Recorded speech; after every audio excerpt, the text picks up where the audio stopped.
Well, hello good people. I have some really crazy keyboards today. Let's check them out.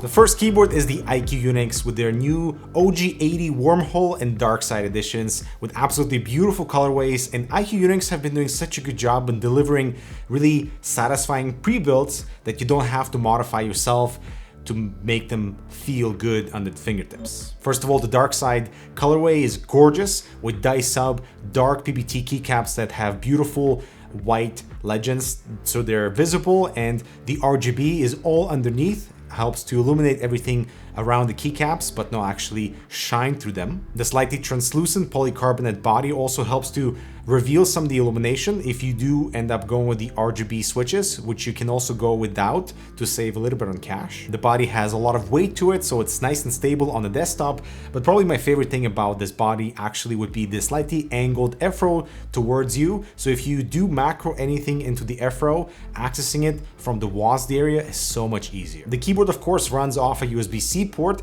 so you can charge the keyboard or use the keyboard in wired mode. There's a wireless toggle underneath that gives you either Bluetooth access for 3 devices or 2.4 GHz connection with a dongle that stashes inside the body. So of course they've thought about how to keep the dongle if you're traveling with this keyboard. Unfortunately, the dongle on my Dark Side keyboard does not work, unfortunately, but no problems with the Wormhole edition. The USB-C cable, however, is very short, so you'd have to go with something custom or a coiled cable if you're into those. But really what separates this keyboard from other pre-builds are the stabs, the overall typing experience, and the switch variety. So the stabs are pre-lubed, they don't rattle, they feel really nice.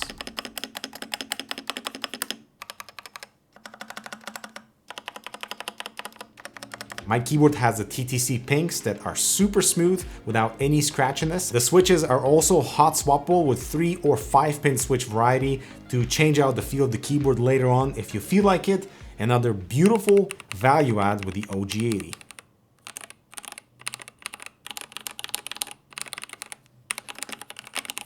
So the only thing that's left is the battery life. So on Bluetooth mode without any RGB, you get up to 3,000 hours, which is absolutely insane. The keyboard of course does go to sleep to preserve battery life, and it has a 4,000 mAh battery, so I'm not exactly sure how long that would last if you're just running with RGB and a 2.4 GHz connection, but I would say it would be adequate enough for you to be plugging this in to charge once in a while. And despite how awesome the Wormhole edition looks, I'm all about Dark Side for this particular model. And then we have the Newfie Air 60 and Air 75, really amazing low profile keyboards flying under the radar. These are low profile wireless keyboards, and if you love the whole flat typing nature, this will satisfy. But of course you can elevate the angle at the back with these very clever magnetic rubber spacers that you put over top the original rubber bits at the bottom of the keyboard. The low profile keycaps are die sublimation PBT, so they feel awesome, they look great. I love the circular nature of the top for really smooth navigation and swimming around your fingertips. Plus, you know I have a soft spot for all the accent keycaps, the red, the yellow, and the teal, and that beautiful white and gray colorway. It is both Mac and Windows compatible, so you switch the toggle at the back for your desired OS. It charges with USB-C and can be also used in wired mode, and you have to enable the toggle for wired or wireless operation, otherwise the keyboard does not turn on even with the cable plugged in. I love the size and the key layout on the 75, but the Air 60 would be the perfect complement for an iPad. As for illumination, it's pretty basic, just under the switches, but does not shine through the keycaps, which I'm fine with. But we also have these 2 little LEDs on the side of the keyboard just for a little extra prettiness, you know? The switches on here are interestingly hot swappable, so if you do have any other Gateron low profile switches, you can substitute for what is installed in the keyboard by default between tactile, linear, or clicky. I have the linear switches in here and I absolutely love them. They're smooth and quiet. What else do you want?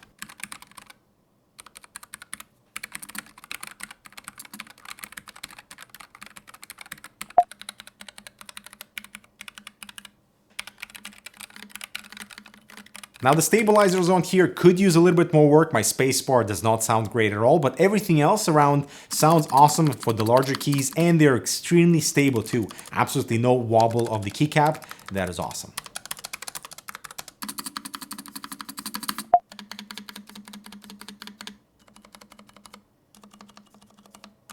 And And wireless functionality spans both Bluetooth up to 3 devices that you switch easily between function 1 to 3. You go function and 4 if you want the 2.4 gigahertz dongle connection, or just go into the wired mode if you're plugging this thing in. This having wireless functionality, battery life is rated up to 48 hours. So not great, but also the keyboard goes to sleep when it's not in use. So you can plug this thing in maybe once a week.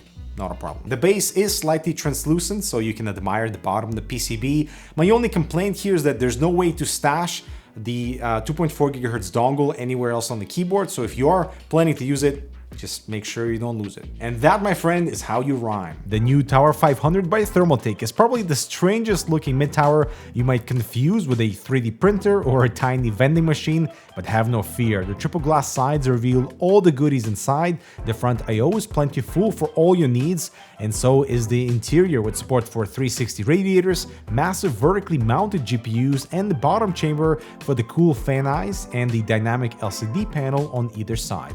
The Tower 500, it's unconventional, but cool. Check it out below. And then, good people, we have the Cyberboard terminal. The consensus is this is one of the most, if not the most expensive pre-built keyboard in the world, closing in at almost $1,000 for the whole package, man, come on. So the expectations for every element of this thing are super high. Starting with the keycaps, they are translucent, you can see right through them.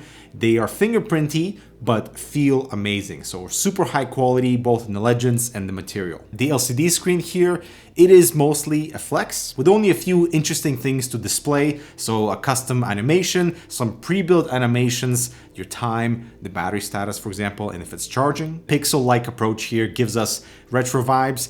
It would be cool to see more keyboards have this integrated, but it's there just because. Just like the purple Torx screws at the bottom if you want to open this thing up. And also the Qi charger at the bottom that you can clearly see. Again, one of those flex things that if you spend more money with Angry Miao's other wireless pad, you can charge this thing wirelessly. Cool, but man, you're gonna be wasting some wallet money. The terminal is run off USB-C in wired operation, but a USB-C cable, at least with my keyboard, was not even included. And wireless operation is only limited to Bluetooth up to 3 devices, so no 2.4 gigahertz, unfortunately. Now the whole package here with the switches and the keycaps is around 2.5 kilograms. That is absolutely insane because of the batteries, and the whole base also has a lot of weight to it for stability. It's super nice on the desk. I would say it's a pretty fascinating yet strange approach to a custom gasket mounted keyboard, just because it doesn't have much bounce of feel at all. But the looped stabs, the green equals kiwi switches, and the whole matrix-like vibe and the profile definitely is cool and also different, especially for the almost $900 price point. So please decide responsibly, and honestly, no keyboard should cost this much unless you really love how this thing looks and how it sounds.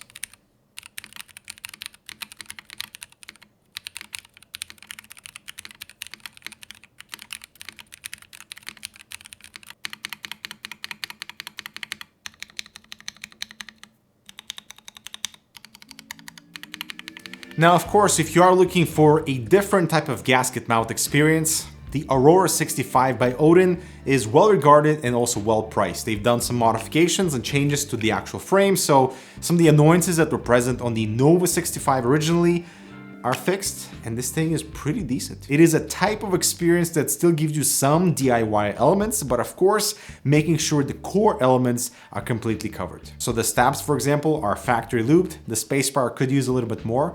There's a foam piece between the PCB and the switch plate. The default one is aluminum, but you can get 4 different kinds that modify the typing experience, feel, and sound a little bit. Of course, I had to go with carbon fiber for that bouncy effect, and it was perfect. The CNC aluminum body feels amazing, and the 5mm polycarbonate base plate underneath helps with the underglow that you can actually finally see, unlike what was present on the previous model, and it helps with some acoustics as well. But man, you can create something very beautiful with the Aurora 65 depending on your keycap and switch variety. But in my example, it's very thocky, feels beautiful, and I love the underglow.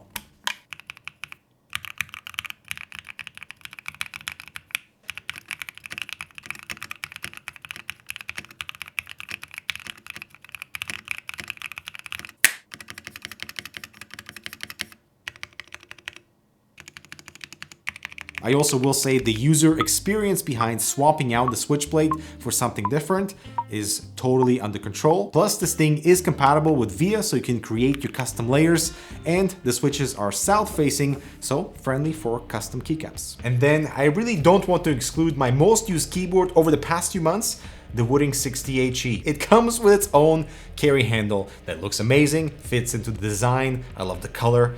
I mean, Wooding, you're doing things right. It's genius. More small keyboards should have this. So if you love a 60% form factor, you will love how this thing feels and how it sounds at stock with zero modification.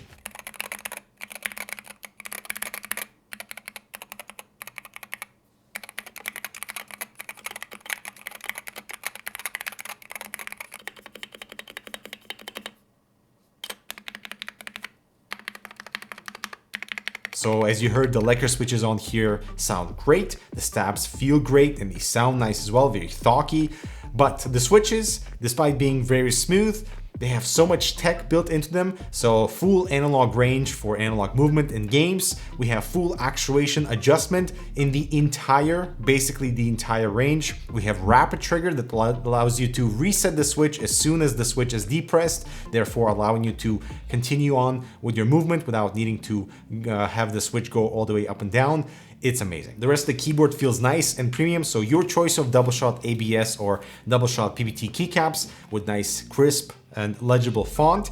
But the cool thing is you can actually remove the PCB and insert it into a different 60% body. That is awesome if you want to carry over all the amazing analog and lacquer features into a different body and kind of create your own keyboard that way, while doing so without needing to install any drivers. Woohoo! All your customization in terms of layers, functions, macros, performance modes, and even color is done through the utility web without any interference of any driver software on your local computer.